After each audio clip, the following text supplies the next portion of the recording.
और अभी ये जानिए अहम खबर है, नए मुकदमात सुप्रीम कोर्ट सुनेगी या फिर आईनी अदालत। नए मुकदमात से मुतालिक सुप्रीम कोर्ट में अहम कानूनी निकात पर समाअत हुई है। सुप्रीम कोर्ट का नैब केस में दायरा अख्तियार नहीं। नैब ने भी वफाकी हुकूमत के मौक़िफ़ की हिमायत कर दी। नैब के मौक़िफ़ में अचानक तब्दीली क्यों आ गई? जस्टिस मुसर्रत हिलाली की जानिब से कहा गया, दायरा अख्तियार पर एतराज़ न उठाना नैब की नाअहली है।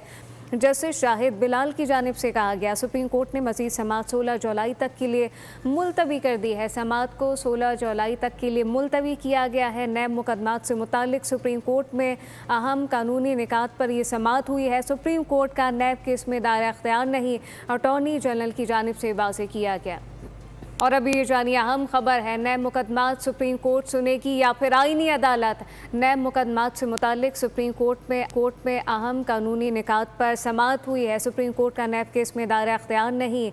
नैब ने भी वफाकी हुकूमत के मौक़िफ़ की हिमायत कर दी। नैब के मौक़िफ़ में अचानक तब्दीली क्यों आ गई? जस्टिस मुसर्रत हिलाली की जानिब से कहा गया, दायरा अख्तियार पर एतराज़ न उठाना नैब की नाअहली है।